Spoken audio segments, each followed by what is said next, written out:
Welcome to WrestleLine, the show that kicks arse and takes names every time. Hosted by John Scottx2.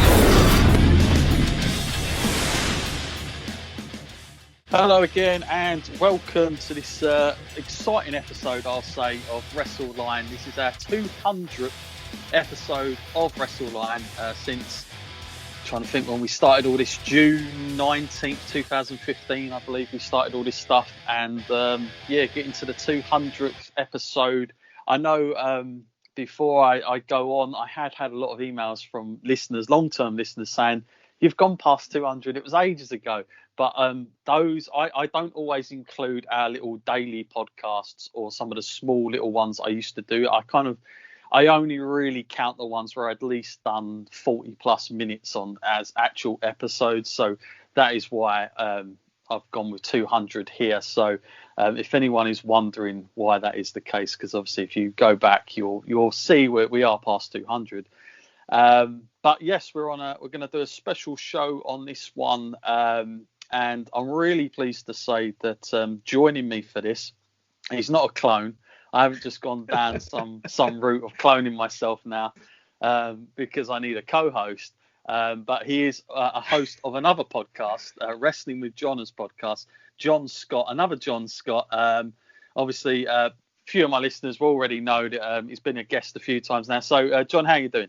Yeah, brilliant. John Scott ×2 again. No, I'm absolutely fantastic. I'm feeling great. It's sunny outside, so at least we've got the back garden to go and sit into, even if we can't go out and about. But no, I'm doing really, really well. Really, really happy to be back on your podcast. And thank you. I'm very, very honoured that you asked me to be part of your 200th episode. And the subject matter, I know you're going to get into it. That's right up my street. That's my era. That's kind of when I first started getting into wrestling. It's my era. So it couldn't be any better for me.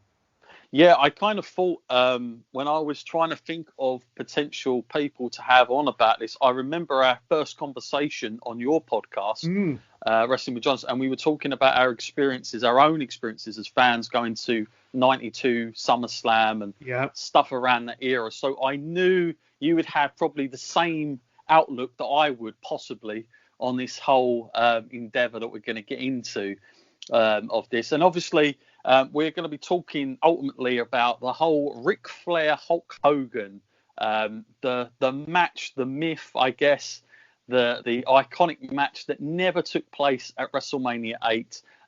Obviously, they had a lot of feuds after all this. I think that's fair to say. WCW, obviously, especially in TNA, they certainly squeezed as much out of it in that as they possibly could, no doubt about that. And also they did have a match on Raw, you'll remember, famously when Hogan actually became the undisputed champion around that time. And of course, even recently they've done that whole thing in Saudi Arabia where they were team captains of each other. So yes, we have seen this happen, and it's not like something, I guess, it's not in the realm of the Goldberg Austin that never touched, or Sting and Undertaker as yet anyway. But I'm fascinated because of the time of when this was all going to go down. I don't know why. It's just something for me, John, that like I don't know what it is, because certainly when I was a younger fan, this obviously did not bother me. I didn't have a clue what the hell was going on. So I just took it at face value. When I watched WrestleMania 8, I thought it was fine. But as I've got older and I've gone back on things, that just the whole aura, the whole kind of putting together, the stars aligning at the right time, the possibilities, the potential of this, it just absolutely blew my mind that this never, ever took place. And obviously on this episode, we are going to do 2 watch-along matches on the WWE Network. One is going to be from 1991, which was actually their first meeting at Madison Square Garden. It was kind of like a house show back then in November. And they had 2 of these. We're going to watch the first one, but we're going to get to that in a bit. And then we're also going to fly ahead to WCW, the in-ring debut of Hulk Hogan, where he would also meet Ric Flair. And we're going to get to that after. just I think to finally see that match, I guess in a different, it is a different promotion.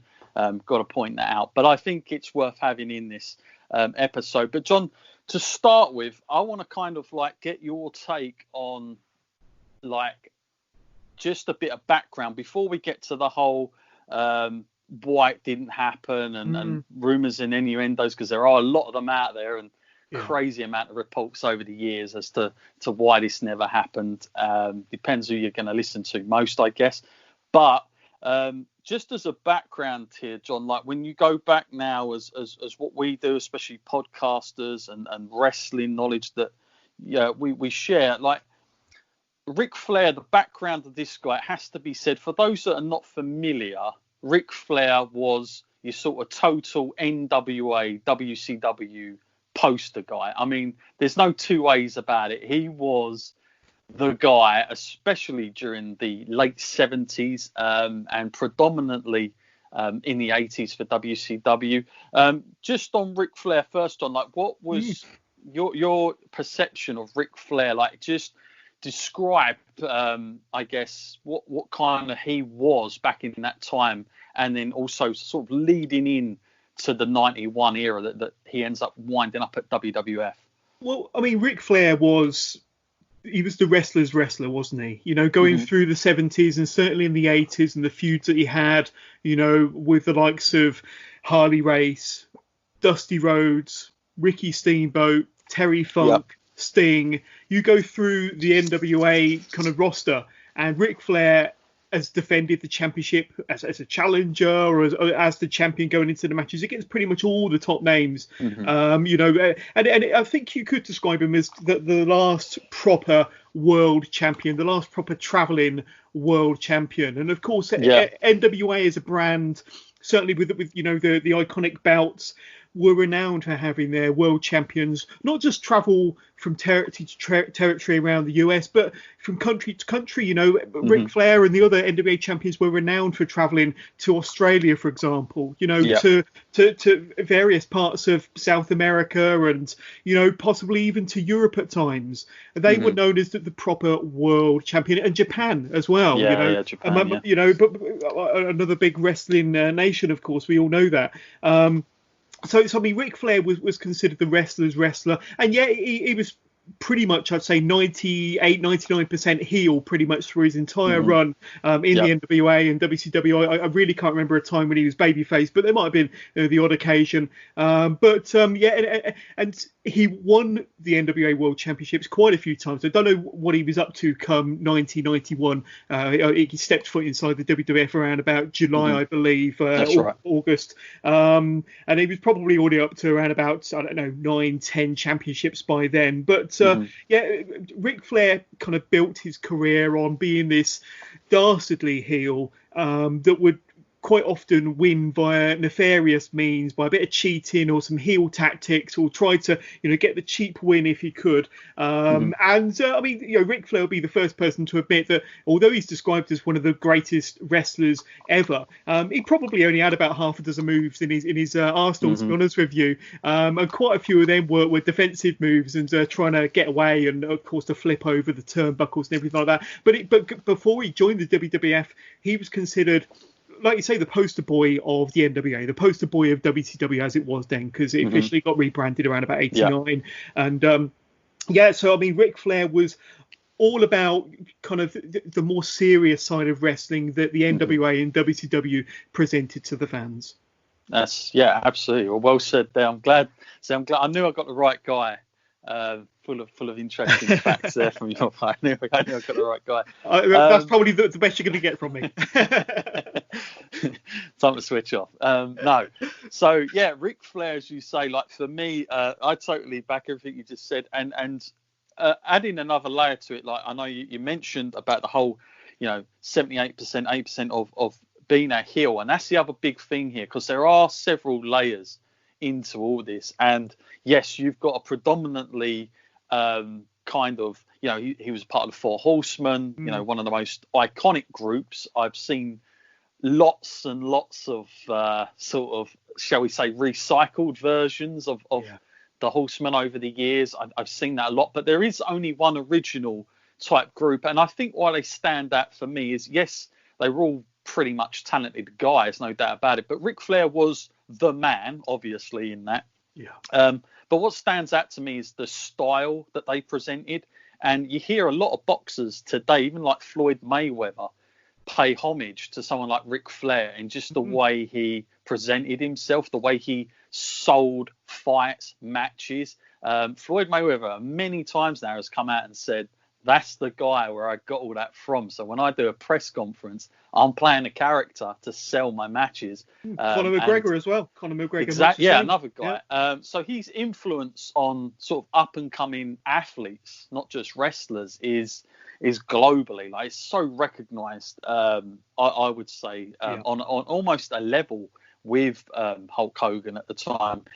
And that whole style, the whole, Rolex watches, suited, booted, coming in limos, helicopters, you name it. The women, really, the fur coats, you got it. Exactly. they backed that thing. And then you put that with the incredible promos that were being done back then, like the backstage interviews and stuff like that. Like, you couldn't get a more rounded kind of solid character than what he was being, they were presenting in Ric Flair. And I think for them, for WCW, going into just coming off the NWA, trying to rebrand themselves, I think they definitely had an already made star in their presence, that somebody who, even at this stage, I would say a lot of people considered him as almost a veteran, just because of how long he'd been at the top. Yeah. But in many ways, Ric Flair, I'm sure if he could, he would be back in there tomorrow. I don't think it would take that much for this guy to put on a robe again and get out there, because you know what Ric Flair's like. He lives that character almost daily. So Ric Flair is Ric Flair. There doesn't seem to be much middle ground. There's no off switch. Yeah, exactly. On the other side of things, we've got obviously Hulk Hogan. One of the, probably, you say to most people, even non-wrestling fans, the name Hulk Hogan, everybody identifies it with wrestling. Still to this day, it's the same. I guess we've sort of entered another. It's difficult because I know people will say The Rock, but to be honest with you, I'm not too sure anymore, because I have a few friends that know Dwayne Johnson, but they never knew he was a wrestler. Really? Yeah, they just know him as the film guy. Yeah. Like, he's an action hero. He does Disney films, and that's The Rock to them, And I'm like, wow, like, he had this run in WWE. But I suppose when you look at the amount of years he had there, it was small, like, in the big scheme of things against other wrestlers. It's fascinating to think, but he debuted at Survivor Series '96, didn't he? Yeah. And I think he left to start doing movies around about 02, 03.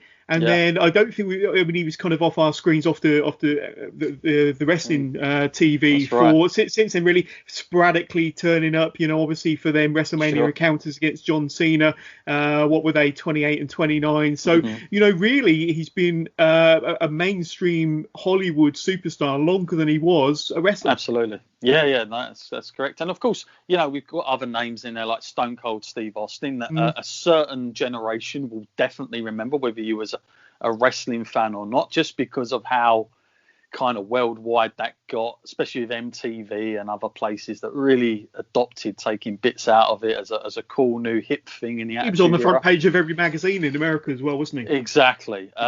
So there have been these massively iconic names, and the only, to me, in terms of wrestling and sort of as a historical kind of legacy, the only closest I've seen to a Hulk Hogan is someone like John Cena. And the only reason I say John Cena is because John Cena, he had that consistent run, sort of being at the top with that title, much like Hogan did. I think with Austin and Rock, they didn't necessarily have these incredible title runs. It was a lot of the times they'd be chasing for the belts. It was almost about the chase rather than the catch, because the next dastardly heel faction or guy and Vince McMahon would come along and do ruthless things. And John Cena, however,